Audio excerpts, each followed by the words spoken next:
Okay.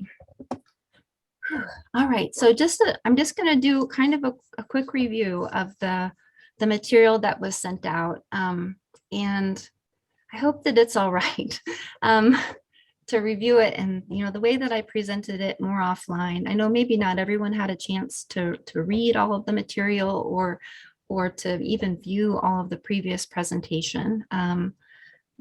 So I'll try to do a really quick summary though, because I don't want to get back into all of that. So far with this week 2 material, body as a life unit, in the presentation and the reading, I presented some information about the body as a life unit. And one of these really interesting things that came out of that was this polyvagal theory and this term neuroception, which was the way that the body has awareness of its surroundings, and it's created this model of it's created this model in a way of the world and how it navigates, and it's separating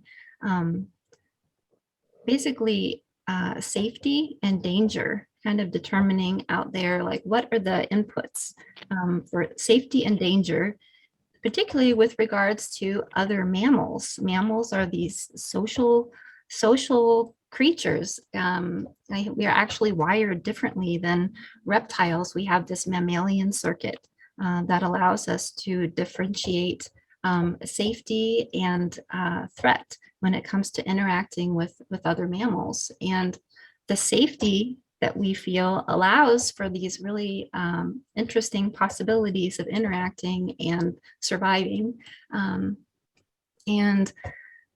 So we talked about that in the previous presentation, and we talked about that there are ways that our physiology, our body as a life unit, responds to the external stimuli through this neuroception process and then through the autonomic nervous system to enact these different response states. The rest and digest state, which is like this, it's rest and digest state, then the fight and flight response, which is part of the stress response if the body is detecting danger in the environment. And then there's a freeze response, which would be the autonomic nervous system's response to life threat. This is just what the body does. And it is something that's it's just normal. It's just what the body does. So we talked about that in some of the earlier materials, and we got into what are some actual ways that we can support our bodies to regulate, because oftentimes with the amount of cumulative stress that we have in our lives or the amount of trauma that we've been exposed to, these autonomic states of fight and flight and freeze can get stuck. So we can do things to help our bodies to actually re-regulate and come back into a state of rest and digest. It allows our physiology to actually be in this state where we are open to connecting, open to play, open more to learning. And so how can we just support that? So we went over in the presentation some methods that we can try, and the kind of the point that I wanted to present too is that this is something that we can learn to do. We can learn to regulate support our bodies to regulate our autonomic nervous system state and to get out of stuck states. So that's what I was sharing in the first kind of part of the presentation. And for the second part of the presentation today, I wanted to talk about some challenges that can come up when we are working with our bodies and wanting to support our bodies to come back into the rest and digest state if we've been in a really prolonged stuck state of either fight or flight or freeze, or even a combination of those. All right, so, and I have some imagery in here. I meant to put a disclaimer on the earlier presentation, just in case there's some deer imagery, there's some scissors that are in this presentation, in case that might be disturbing to anyone. I just wanted to share that in advance. Okay, so challenges. Oh, oh dear. I'm having a moment with my software because I'm not used to what I'm seeing on the screens, and I've got like 2 of them. So, all right. So anyway, the agenda for today, I'm going to talk about the challenges, and then we're going to talk about what can help with the challenges, and we're going to talk about the benefits of doing practices to regulate our bodies, and we'll actually talk about a specific body sequence that is part of the triplex training system. What challenges am I talking about here? And there's 2 possible, sorry about that, 2 possible challenges that I'd like to discuss today. And the first one is that the personality, the life unit of the personality, may perceive state changes during healing and growth as traumatic. That's a possible challenge. I'll get more into, we'll deepen both of these. The second possible challenge is that the personality may perceive individuation and or merging as traumatic.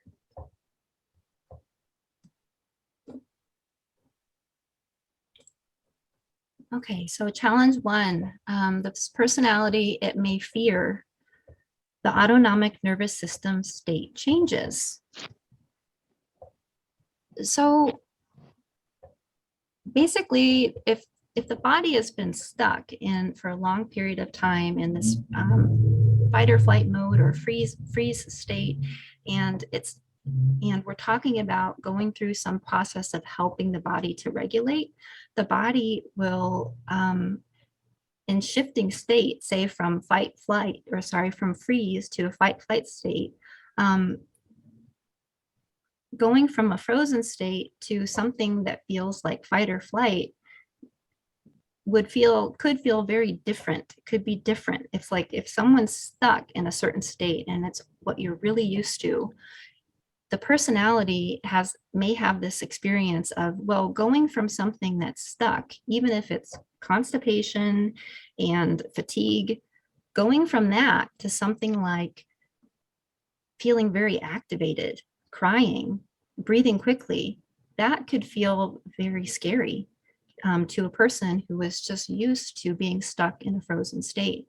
And so basically all of these things that I've kind of put up on the slide here that could happen to a person as they're shifting between these different autonomic nervous system states.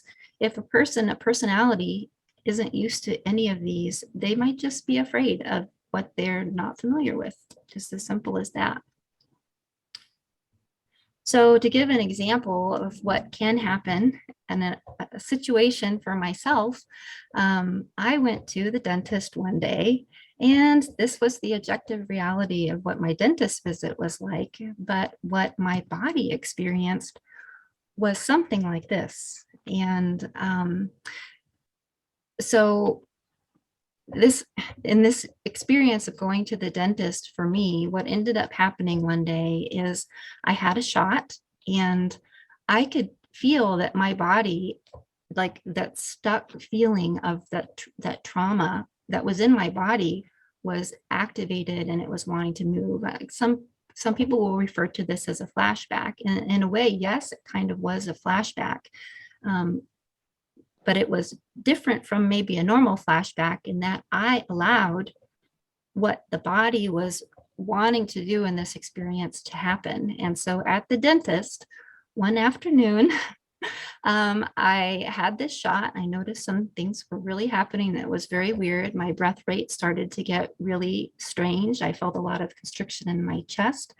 I had to tell the person checking on me that I think I'm having a flashback. Will you just leave me for a while and come back and check on me? And they did. They gave me some space. And I eventually went through this really interesting experience of my body constricting and contorting into all different really unusual defensive postures, rigor, my leg raising up off of the table. Actually, at points, I felt my breath completely stop is how it felt. And then drifting off into a white light and no more Becca. And then I became kind of back in the room a little bit, and things gracefully kind of came back into a very soft kind of state. And after that happened, something was kind of released from my body. I just had felt something was different. And I had another experience like that when I went back to the dentist again, and I could feel it happening. And the second time when it happened, I actually kind of went into some of the similar body postures and experiences, but my awareness was actually both in the white light and not in the white light. It was a very interesting experience, like this kind of dual kind of zone. And then I went to the dentist again later, and I didn't have that experience. So it's like the body is my body anyway, has done some very interesting things. And so depending on how you heard that, you could think like, whoa, that seems like a very weird thing. Maybe those things might feel scary to you, or there definitely are people out there who might be scared of feeling something like that or experiencing something like that. And the fear that the personality has, it may just lead to behaviors that block some sort of moving through the completion of these stuck states. Or it just may just block shifting states at all. I may not really be so interested in doing that. I'm just fine with where I am. So we may distract ourselves with just like constant doing. We might mask the pain that we're in rather than facing the pain or feeling the pain fully. We may get stuck in analyzing, blaming others, over empathizing. We might not feel ourselves because we're so busy feeling others. And we might just be just afraid of the body, afraid of feeling fear. And so we may just block and not be willing. The personality may not allow the body to do what's natural for the body. And that's okay. This is all normal to do these things. And this is the thing too, is to trust that when we are blocking, the personality is blocking this completion, that this is something that it's doing for a reason, and it's good. And when we're ready to not do that anymore, that's good too. So the second challenge is this challenge of individuation and merging. The personality may fear this. Talk about the individuation process first. And Carl Jung is the one who uses this term in individuation. He presented this term. It's this term that kind of talks about or means like every person is on this path of growth and learning towards becoming an individual self. Someone is kind of emerging from this participation mystique experience where there was oneness. The baby, the infant was one with the mother, and is now evolving on this path towards becoming a self-individualized or actualized person. And so this could be this experience, and it can be a lifelong experience, but of separation, separating from the oneness, growing to a separate state. So separating, eventually totally separate, individuated.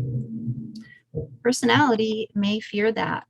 Personality may be very comfortable being either like having a sense of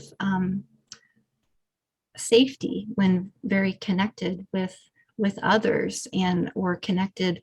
Yeah, it's just this experience of individuation is not something that just like is a light switch. It's a progression. It happens over time. And depending on the model that you look at too, like I think in the paper I talked about or mentioned interpersonal neurobiology that looks at this attachment style of anxious attachment. And anxious attachment is described as this feeling of someone who gets very anxious about like potentially losing a relationship, they don't feel safe if they're not in a relationship, maybe, and they're maybe not very secure as an individual person. And so the a person might feel, a personality just might feel scared of growing, which might just be a natural process of growing to be an individuated self.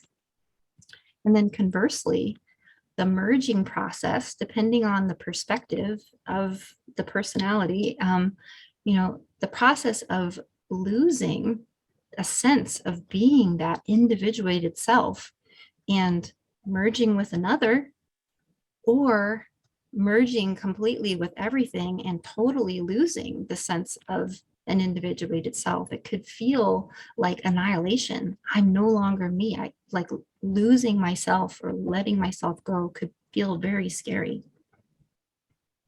And the the the individuation process and the merging process, these are parts of our autonomic nervous system states. The autonomic nervous system state, going into a freeze state, or going into sleep, which is actually just a different style of a freeze state, that is like merging. You can look at it like that. This is like merging. You're no longer your sense of yourself, and you go into a deep, deep delta state. Um, and then on the other side of that, if you are just like so into a different state where you are so connected and so socially engaged, or just feeling so connected to everything, like that's just a natural, normal part of our mammalian circuitry. It's a natural state. So what can help support the process to be able to move between these different autonomic nervous system states? Well, you can develop what I call the inner trainer. And the trainer can use one or more models, and then it can use these models to train the body's skill to be able to release the stuck states, to just be free of the stuckness in our bodies, and then also to just have a better time of more gracefully going back and forth between the states. An inner trainer can train the personality to learn, and it can do this by following feedback. So this inner trainer, this aspect of ourselves, the inner trainer is an aspect that is going to basically be using its awareness. We can work on developing our awareness and of just tracking and noticing what is going on with our physicality, what is going on with our personality, our relationality when we're interacting with the world. Just have awareness of noticing what. That's an aspect of the inner trainer. That's a skill that we can practice and get better at. We can be practicing our inner trainer skill to assess life force of our body, to assess the current state that we're in, our safety response or our stress response state. We can use our trainer's awareness to assess an objective sense of what kind of danger is out there. Our bodies are neurocepting. Our bodies have awareness, and it may think that this clock is dangerous, but objectively, the inner trainer may evaluate the situation and determine that, oh, this clock is not dangerous. That's a skill that the inner trainer can be working on. Any trainer can work on who or what is hesitating with the training. And the inner trainer, part of awareness is not only to see what is, but to also predict, to imagine what might help and why might it help. So we can work on all these skills. And the thing that the inner trainer can do as it's providing training for the body is it can follow feedback. Feedback is an interesting thing to learn how to do. It's also a skill to follow feedback. And it starts with noticing the feedback that's happening.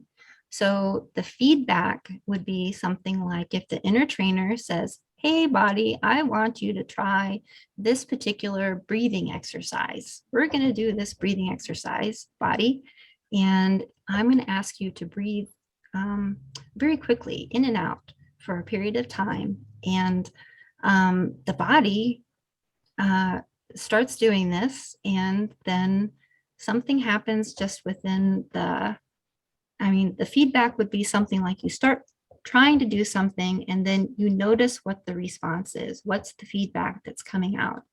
And then, so if the body's breathing quickly and then you start to notice something like, oh, something's happening in my brain space. I'm starting to have like, sort of like I'm feeling spinny, or I'm feeling blurry, or I feel scared. Like I feel scared of what's happening right now. And then maybe my heart's beating really fast. And so like the inner trainer awareness would be looking at that feedback and then assessing, where is that coming from? Is that coming from the personality? Is that coming from the body? And then how do I flow with that? What do I do? Do I flow with that feedback and follow that aspect and support it? Is this something that's just natural and we just need to go with this? Or the inner trainer may want to notice, is this feedback something that we need to work on? We need to have some sort of an inner dialogue or a negotiation to, to kind of sort this out. Who's afraid? What's going on? Is there some way that we can kind of get the different aspects of ourselves on board so that we can move forward with whatever the training is that we're doing? And then the inner trainer may also decide something like, you know what, we're going to do this no matter what. And even if there's an aspect of myself that's not on board, I'm going for it anyway. We are doing this. So following feedback is interesting because it's this dance of testing the boundary of what the body and what the personality is ready for, and supporting when is the time to just go with what is and accept that and support that. When is the time to really go in deep and try to find some middle ground? When do we need to push and make something happen, even though we're scared? And when do we need to support to kind of like come back into a quiet love space? And the pushing aspect that I'm talking about sometimes feels a little, it can feel weird because it can feel, honestly, you just feel violent, like violate consent. Like that sounds terrible. What are you talking about? Well, there is something that can happen with our personalities if we're just so afraid of experiencing something new. In a way, it's like we are not ever going to be able to change or do something or learn something if we don't take some sort of risk. At some point, we have to like go over some edge. And so having the ability to sometimes push like that can be useful. And it can be useful to remember that the experience of excitement when something new is happening, like that fight or flight feeling that comes up, that sometimes can feel really scary, is actually, it might actually be an aspect of this excited love phenomena.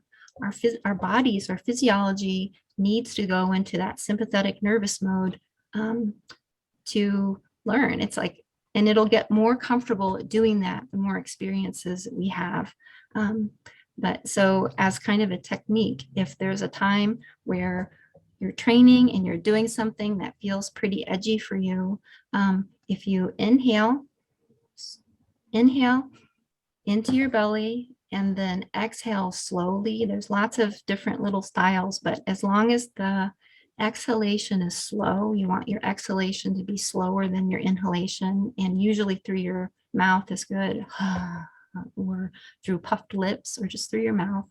And if you reframe that, this feeling in the body, this fear that I'm feeling, if you just kind of repeat internally, my body is excited, my body is excited, my body is excited. This can be something that as you're training and experiencing something that feels maybe really scary, but your inner trainer has this sense that this is okay, can help to kind of reframe those feelings of the sympathetic nervous system, fight or flight, to just, it's just excitement. So the other thing, like this inner trainer, it's helpful for an inner trainer to have a model. And so I'm going to give the example of the triplex model of creating this inner trainer that has a knowledge of this life unit model and looks at the body as a life unit. And then if this inner trainer looks at polyvagal theory and interpersonal neurobiology and neuroscience, then this inner trainer aspect of the self can kind of look at these models, because they're all just models. This doesn't necessarily mean that any of that stuff is the truth. There's really just mystery. But if the inner trainer says, all right, I'm going to consider these models and I'm going to make some meaning from these models, the meaning that the inner trainer aspect of the self might come up with could be something along the lines of, wow, I'm a mysterious life unit with awareness and intention. I am nature. Nature is life. Life is just, this is all just normal. I am normal. My life is nature. My body is nature. My body is normal. State changes are natural, normal. My body is life. My body is amazing. I belong to the amazing mystery of nature. I am amazing. I am mystery. I am wonder. Nature learns. I learn. I have intention. I choose to nurture myself. I love myself. And stuck states are normal. It's okay that I've been stuck. Fear is normal. It's okay when fear comes up. Individuation is, it's natural. Merging is also part of nature. And I can connect with courage and I connect with gratitude for life. So this is the meaning that the inner trainer is pulling out of whatever this model is that it's using. And the thing about creating meaning is that the meaning creates possibilities. So the possibilities out there in the future from this meaning that I just proposed is that, well, maybe I can enhance and shift states and accumulate life force. Maybe there are many ways to be healthy, maybe even ways that aren't presented in the mainstream. Gee, I wonder what it would be like to be individuated. Maybe my body would become super illuminated. Maybe I'll just discover things that I never imagined before. There's mystery after all. And maybe I will connect in ways that I never imagined. So there's a lot of benefits to releasing stuck states. And so doing the practice, doing the training, which again, it can take time and commitment and work, but the training may result in just lots of beautiful feeling states, beautiful states in the body of open blood flow, relaxation, ability to socially engage, accessing your humor, access to hero mode, creativity, and an emergence of purpose. So a part of the triplex training is I want to present this basic body sequence. And also with the training in general, there are principles of the practice, which we're going to utilize in the body training, and we're actually going to use them in the other areas as well. They're very fundamental principles. And these principles of practice are fluidity, mobility, and unity. And so what we're going to do is we're going to be practicing the full range of our natural states, kind of through, and have this lens of these principles as we're doing our practice to help provide kind of a structure to our practice. So fluidity as a principle is working on this ability to go with the flow. And so there's something moving. We want to be able to go with that. We want to allow it. It's this feeling of there not being friction. But there's also this interesting side of like, we want to be able to allow the opposite of these things too. It's like we're allowing what is, being fluid with what is, flowing with what is. And we also want to have the ability to not just go completely with what is, but we want to have the ability to move intentionally into all of the natural states. So we want to have the ability to fluidly access them or intentionally access hold states. This could be thought of as self-control or willpower. And the third principle here is unity. We want to be practicing this sense or this ability to experience merging, to experience overlapping states, to experience even possibly all states at once. And Eckhart Tolle talks about presence. I don't know if y'all have listened to him or read any of his books. He talks about the power of now. And for me, that there's something about this principle of unity, which has to do with being unified in whatever it is that's happening. And so if what's happening right now is a totally individuated state, whatever that is, if you're totally unified in that state, then that's unity. If you happen to be feeling so connected and have merged with all, then that is unity when you're there and you are there completely. And so the practices, the physical practices that we'll do, and also the personality practices that we'll do, we're going to be working with polarities. So again, working with the full spectrum, and we can look at doing, we can look at this polarity of narrow to wide. You can use other words like convergent and divergent, or focused and scattered. We want to be able to transition between fast and slow. It's actually even very much like movement and stillness, which I put on the bottom of the slide, but then top to bottom and left to right. So these triplex training polarities and principles are part of this body sequence that I'm going to present really quickly because we're up against time. But this body sequence is to do a practice of movement, standing, and sitting in equal portions. And this is a practice that when you practice this over time, it will balance the brain function because it's going to be working with these polarities. It's going to slow the brain waves, allow top to bottom, brain, heart, core to synchronize, going to strengthen the fascia of your structure of your body so that the structure holds your body up more and that your muscles have to do less work to animate your body. So you're going to experience the innate healing of the body's tissues. Again, just getting the body back into that rest and digest state where it can restore itself is just great. And the sequence is going to help to restore sleep, give you opportunity to practice intentional control of the muscles and improve digestion, just lots of good stuff.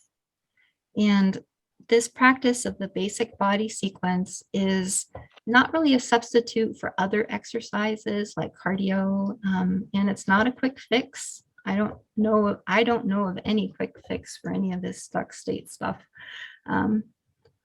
But yeah, so it's so close to the end. And so just in summary, I just wanted to kind of get the point out here that the autonomic nervous system and what the body deals with is normal. It's a part of nature. Your body is nature. And even though there's challenges, when we work on self-regulation, we get back to our birthright and our ability to connect. And applying these principles of fluidity, mobility, and unity are going to help to accumulate life force and healing of the body and provide that foundation, that platform of power for personal growth and relationships.